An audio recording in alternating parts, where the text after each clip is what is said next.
Ta'ala. Pada kesempatan kali ini kita akan berbicara efek penelitian Kiai Haji Imaduddin Utsman Al-Bantani terhadap masyarakat, khususnya masyarakat Malaysia. Efek luar negeri.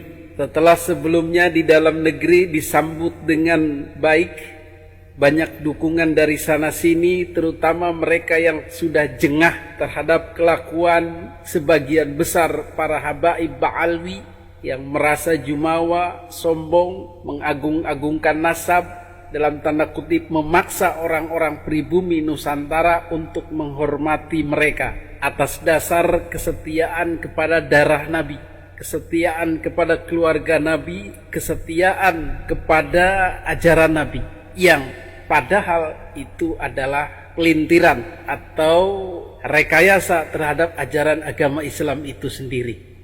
Hadirin yang dimuliakan Allah Subhanahu wa Ta'ala, respon positif dari dalam negeri ini ternyata kemudian merambah ke negara tetangga, yaitu Malaysia. Sebagaimana diketahui, Malaysia pun satu rumpun dengan Indonesia, menjadi juga basis penyebaran para habaib ba'alwi ini. Bedanya Malaysia dengan Indonesia adalah bahwa orang-orang Malaysia sampai sejauh ini tidak ada yang berani mengkritik kedudukan para habaib ba'alwi ini. Mereka terus-menerus terkungkung, mereka terus-menerus harus menerima kenyataan adanya kasta tinggi yang harus dihormati, yang harus diagung-agungkan. Sehingga Malaysia ini menjadi surga bagi eksistensi dan privilege atau keistimewaan para habaib ini.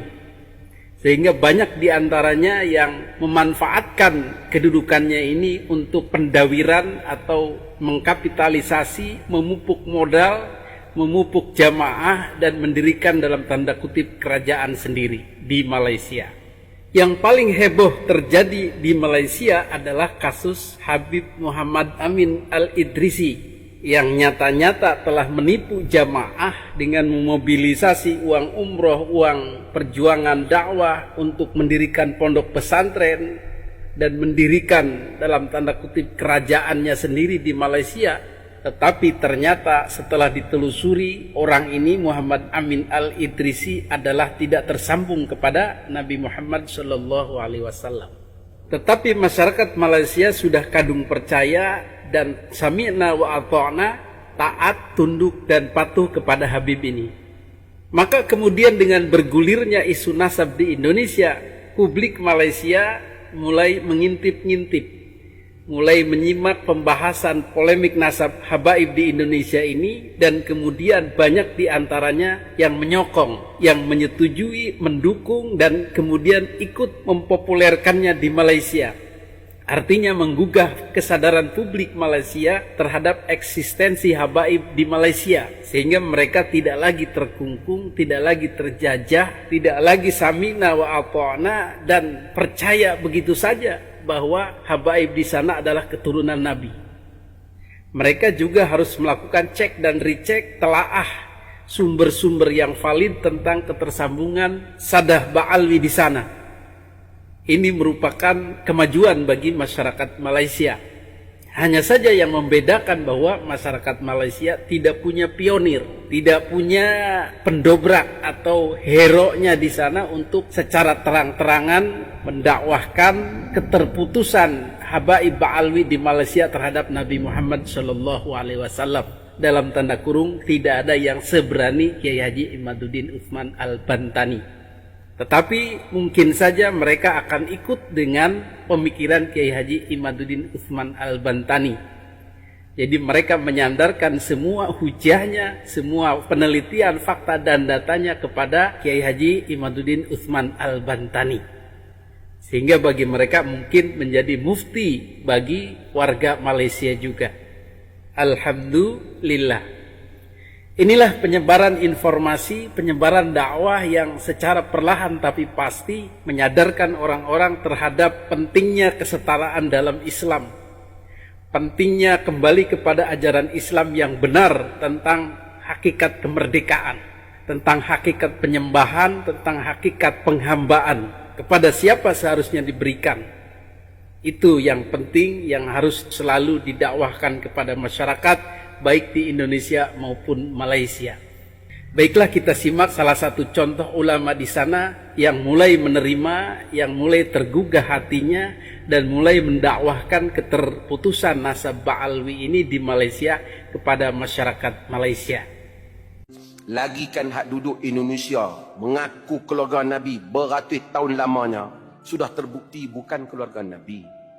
Tak apalah perbahasan mereka. Tapi mereka tu dakwa sesungguhnya Habib yang pendosa, yang teruk tu lebih baik daripada ulama yang saleh yang bukan Habib. Tuan-tuan boleh tengok banyak video-video mereka dalam perdebatan mereka yang macam-macam di atas klaim dia keturunan Nabi. Kamu wajib mentaati dan mencintai kami, siapapun kami. Dan berlaku perdebat di Indonesia panas. Mereka bahaskan orang-orang yang mendakwah keluarga Nabi di Indonesia tu tak sampai dia punya jalur keturunan dia tu kepada Nabi. Ini perbahasan di Indonesia. Dan kemudian mereka-mereka di Indonesia tak mengaku tu Habib tu telah disuruh buat DNA. Dan kalau tengok perbahasan mereka lah, mereka kata setakat yang buat DNA ni bukan saja tak sampai pada Nabi, tak sampai kepada Arab pun. Oh, kalau tu tuan-tuan boleh ikutilah perbahasan, perbincangan. Kerana dia teknologi DNA ni sampai ke peringkat boleh tahu DNA Nabi, DNA Quraisy. Semua asyraf-asyraf di Saudi, di sebahagian besar negara Arab telah buat, memang sampai. Memang kategori itu keluarga Nabi. Hak duk mengaku kok Nusantara ni, dia tak, bukan saja tak sampai kepada keluarga Nabi, Arab pun tak sampai. Sebagaimana kita ketahui bahawa di negeri ini mayoritas masyarakat Indonesia masih belum memahami bahawa nasab keluarga Bani Alawi atau Ba'alawi Yaman yang menisbatkan dirinya sebagai keturunan Nabi melalui Sayyid Ahmad bin Isa Ar-Rumi. Kata, selain gagal secara kajian sejarah dan kitab nasab juga gagal secara uji genetika tes DNA pun gagal. Nak tanyalah kepada ustaz-ustaz yang taksub dengan Habib Yahudi tu, kan, Habib Umar Ali Jufri. Hampa pun nak ikut Yahudi ke, aku tanya? Hampa nak ikut Yahudi? Aku nak abang kat hampa, ni 2 ekor ni Jordan dah tolak sebab mereka menipu.